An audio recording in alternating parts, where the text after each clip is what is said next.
नमस्कार, आप देख रहे हैं न्यूज मेकर। मैं हूं आपके साथ प्रीति रघुनंदन। महाराष्ट्र विधानसभा चुनाव के नतीजों में भारतीय जनता पार्टी को ऐतिहासिक जीत मिली है। इस जीत के नायक देवेंद्र फडणवीस के सिर पर एक बार फिर सूबे की सत्ता का ताज सज गया है। लेकिन बुलंदियों पर पहुंचने का ये सफर कई तरह के उतार चढ़ाव से होकर गुजरा है।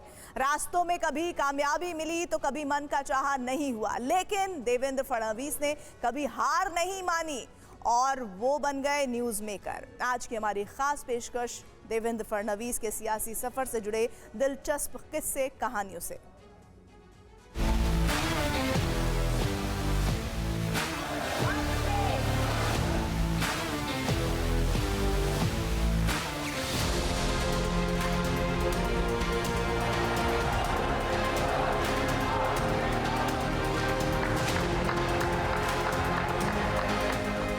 Designate of Maharashtra, Shri Devendra, Sarita, Gangadhar Rao, Fadnavis. मी देवेंद्र सरिता गंगाधरराव फडणवीस ईश्वर साक्ष शपथ घेतो की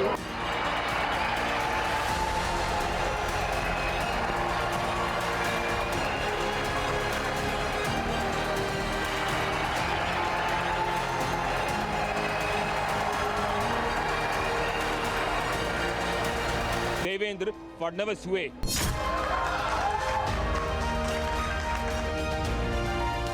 सियासत के बाजीगर फडणवीस ने खामोशी के साथ महाराष्ट्र में जीत की ऐतिहासिक इबारत लिखी।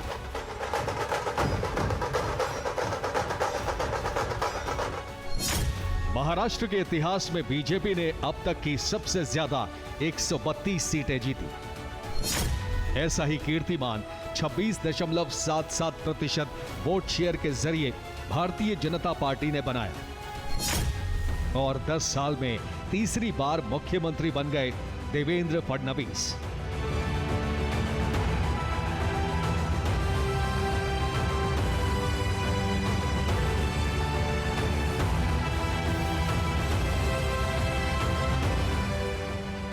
जाहिर है बहुत से राजनीतिक सूरमाओं में फडणवीस के सिर पर सत्ता का ताज यूं ही नहीं सजा। इस मुकाम तक पहुंचने में सबसे अहम भूमिका उनकी कभी हार नहीं मानने वाली शख्सियत ने निभाई। हम ऐसा क्यों कह रहे हैं, यह समझने के लिए अतीत के पन्ने पलटते हैं।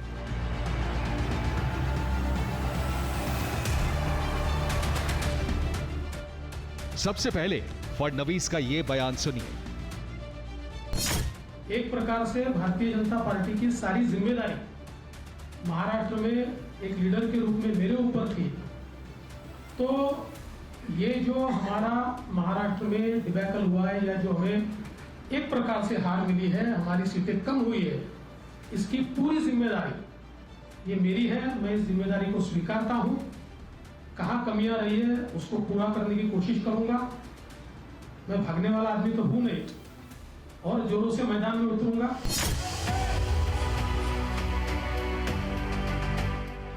पांच महीने पहले फडणवीस ने लोकसभा चुनाव नतीजों के बाद महाराष्ट्र में भारतीय जनता पार्टी को मिली शिकस्त की जिम्मेदारी ली।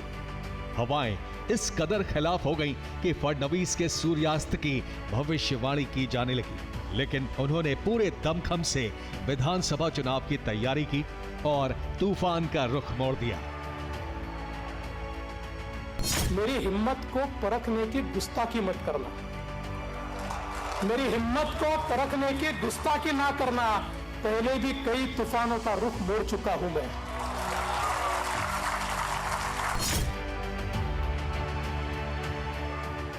गेम चेंजर फडणवीस ने महाराष्ट्र के सियासी शतरंज में ऐसी बिसात बिछाई कि चाणक्य के तौर पर पहचान रखने वाले शरद चंद्र पवार भी मात खा गए।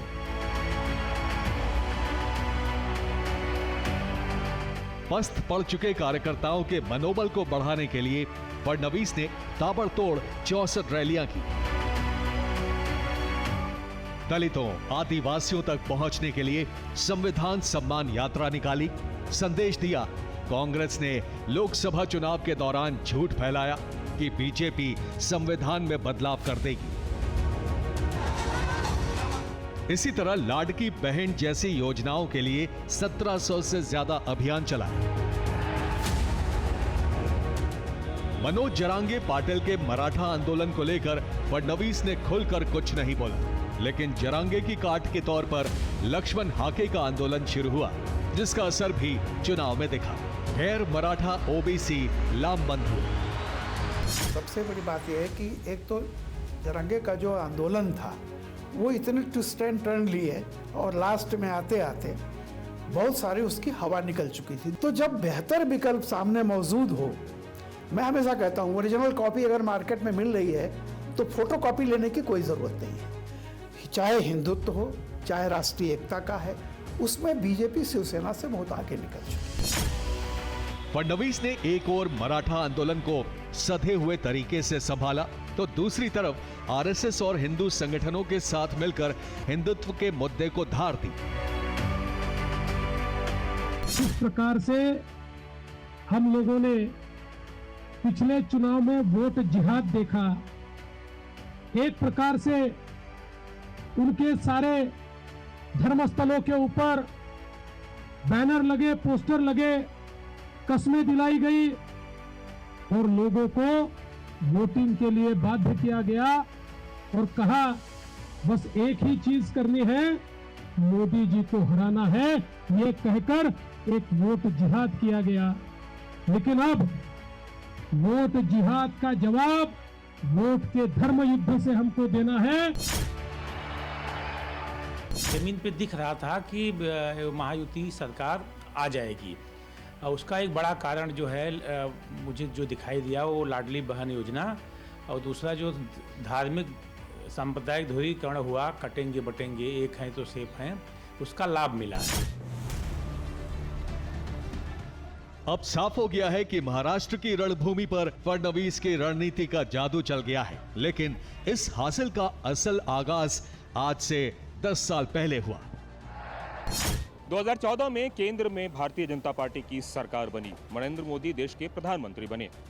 अब अगर महाराष्ट्र की राजनीति की बात करें तो भारतीय जनता पार्टी ने गैर मराठा को मुख्यमंत्री के तौर पर पेश करने का फैसला किया और इसमें सबसे पहला नाम सामने आया देवेंद्र फडणवीस का। लेकिन इससे पहले भी देवेंद्र फडणवीस को कई महत्वपूर्ण जिम्मेदारियां दी गई। मसलन देश में अगर चुनाव हुए राज्यों में खास करके तो बिहार, गोवा, केरल जैसे राज्यों का उन्हें चुनाव प्रभारी भी बनाया गया और इस कदर धीरे धीरे देवेंद्र फडणवीस के सियासी सफलता का ग्राफ बढ़ता चला गया। फडणवीस ने 2014 के महाराष्ट्र चुनाव के दौरान महाराष्ट्र में पार्टी का नेतृत्व किया और बीजेपी ने 288 में से उस वक्त रिकॉर्ड 122 सीटें जीती। इस चुनाव में फडणवीस ने दक्षिण पश्चिम नागपुर सीट पर कांग्रेस के प्रफुल्ल विनोद गुडाधे को 58,942 वोट से हराकर जीत दर्ज की।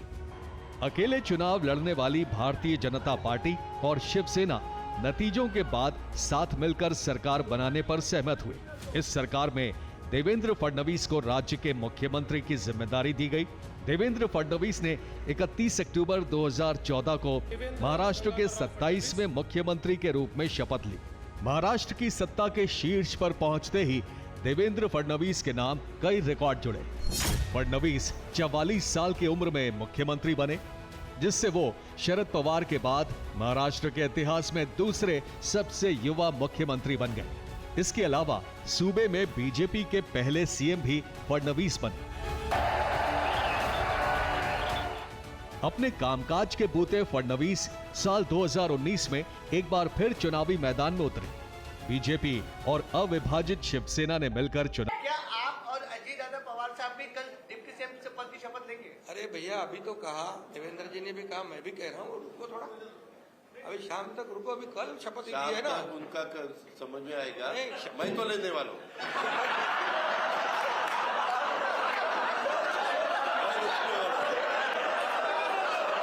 दादा को अनुभव है। हालांकि 2019 में बनी देवेंद्र फडणवीस की ये सरकार सिर्फ 3 दिन ही चल सकी। अजीत पवार अपने समर्थक विधायकों के साथ एनसीपी में लौट गए। देवेंद्र फडणवीस विधानसभा में बहुमत साबित नहीं कर पाए जिसके बाद 28 नवंबर 2019 को उद्धव ठाकरे ने कांग्रेस और एनसीपी के समर्थन से मुख्यमंत्री पद की शपथ ली। मी उद्धव बाळासाहेब ठाकरे ईश्वर साक्ष शपथ घेतो की 1 दिसंबर को उद्धव सरकार बनने के बाद पहली बार देवेंद्र फडणवीस ने विधानसभा में भाषण दिया। मेरा पानी उतरता देख मेरे किनारे पर घर मत बसा लेना। मेरा पानी उतरता देख मेरे किनारे पर घर मत बसा लेना। मैं समंदर हूं, लौट कर वापिस आऊंगा। महाराष्ट्र में उद्धव राज आ गया, लेकिन वक्त ने एक बार फिर तेजी से करवट बदली। 20 जून 2022 आधी रात अचानक देवेंद्र फडणवीस अपने घर से निकले। सुबह होते होते पता चला कि एकनाथ शिंदे ने शिवसेना से बगावत कर दी है। बीजेपी नेता देवेंद्र फडणवीस महाराष्ट्र के राज्यपाल भगत सिंह कोश्यारी से मिले। देवेंद्र ने राज्यपाल को उद्धव सरकार के अल्पमत में होने की बात कही। राज्यपाल ने उद्धव ठाकरे को फ्लोर टेस्ट पास करने का आदेश दिया। उद्धव ठाकरे ने राज्यपाल के इस फैसले को सुप्रीम कोर्ट में चुनौती दी। सुप्रीम कोर्ट ने फ्लोर टेस्ट पर रोक लगाने से इनकार कर दिया। यहां से महाराष्ट्र की सियासत में असली खेल शुरू हुआ। 29 जून को उद्धव ठाकरे ने सीएम पद से इस्तीफा दे दिया। देवेंद्र फडणवीस सियासत के मजे हुए खिलाड़ी तो हैं ही, क्योंकि उन्होंने देश में अपना नाम एक बहुत बड़े नेता के तहत अपना दर्ज कराया है, लोगों के सामने अपने को साबित किया है। लेकिन शिवसेना में दो फाड़ मुझे नहीं लगता कि देवेंद्र फडणवीस की वजह से हुई है। शिवसेना में दो फाड़ के मुख्य सूत्रधार खुद उद्धव ठाकरे हैं। सबसे बड़ी पार्टी होने के नाते बीजेपी की ओर से देवेंद्र फडणवीस का सीएम बनना तय माना जा रहा था। उद्धव के इस्तीफा देते ही देवेंद्र फडणवीस को बधाई संदेश मिलने लगे। सबको लग रहा था कि देवेंद्र ही अगले सीएम बनने वाले हैं। लेकिन 30 जून 2022 को देवेंद्र फडणवीस ने प्रेस कॉन्फ्रेंस में यह कहकर सबको हैरान कर दिया कि वो सरकार से बाहर रहेंगे। हम महाराष्ट्र पर चुनाव नहीं लड़ेंगे, इसलिए एकनाथ शिंदे जी के साथ शिवसेना जो है, मैं इस सरकार को पूरे तरीके से सहयोग करूंगा। मैं सरकार के बाहर रहूंगा। हालांकि कुछ देर बाद महाराष्ट्र राजभवन के हॉल में नए सीएम की शपथ होनी थी। राजभवन लोगों से खचाखच भरा हुआ था। हॉल में देश और राज्य के बड़े नेताओं से लेकर अधिकारी तक सभी मौजूद थे। मंच पूरी तरह सज चुका था। तभी अचानक देवेंद्र फडणवीस के वहां आने पर हलचल तेज हुई। थोड़ी देर बाद फडणवीस ने उप मुख्यमंत्री के तौर पर शपथ ले ली। साक्ष शपथ घेतो की महाराष्ट्र राज्याचा उपमुख्यमंत्री म्हणून मी पुन्हा येईल।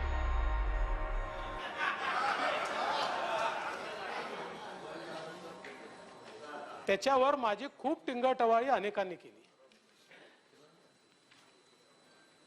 पण मी आलो आणि यांनाही घेऊन आलो, एकटा नाही आलो, यांना सोबत घेऊन आलो। नए गठबंधन में भी देवेंद्र फडणवीस सत्ता का केंद्र बने रहे। शिवसेना के टूटने के कुछ ही महीनों बाद एनसीपी में भी विभाजन हुआ और अजीत पवार इस गठबंधन में शामिल हो गए। महाराष्ट्र की राजनीति में पार्टियों के बीच ऐसा विभाजन पहले कभी नहीं देखा गया था। अब आप सोचिए कि जो महाराष्ट्र में मुख्यमंत्री पद पर है, वो महाराष्ट्र की राजनीति राष्ट्र की राजनीति है।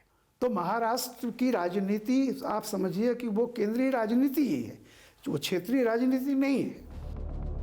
इस बार यानी 2024 विधानसभा चुनाव के बाद फडणवीस वापस आए तो पूरे दमखम से आए। पर फडणवीस का सियासी सफर सिर्फ इतना भर नहीं है, कहानी 30 साल लंबी है।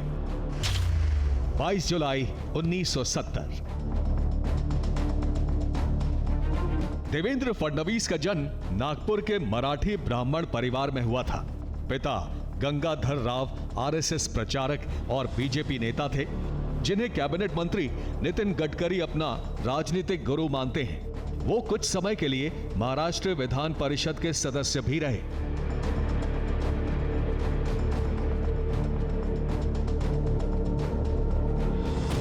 पिता की वजह से स्कूल के दिनों से ही देवेंद्र का रुझान राजनीति में होने लगा था। बताया जाता है कि 1975 में जब देश भर में इमरजेंसी लगी तो उनके पिता गंगाधर राव को भी गिरफ्तार कर लिया गया।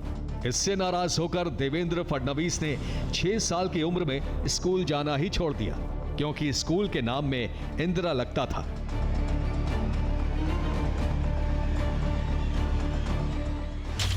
उन्नीस में देवेंद्र फडणवीस जब 17 साल के थे तभी उनके पिता का निधन हो गया।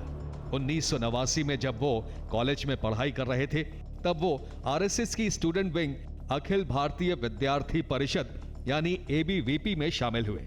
जल्द ही वो नितिन गडकरी के नेतृत्व में राजनीति में सक्रिय हो गए। 1992 में वो पहली बार 22 साल की उम्र में नागपुर नगर निगम में पार्षद बने। इसके बाद 1997 में 27 साल की उम्र में नागपुर नगर निगम के रामनगर वार्ड से नगर पालिका चुनाव जीतकर वो इतिहास के सबसे युवा मेयर बने।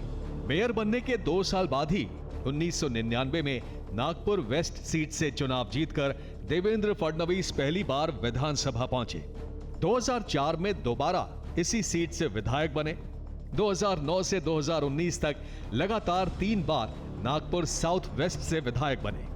आज इन्हीं देवेंद्र फडणवीस के हाथ में महाराष्ट्र की कमान है।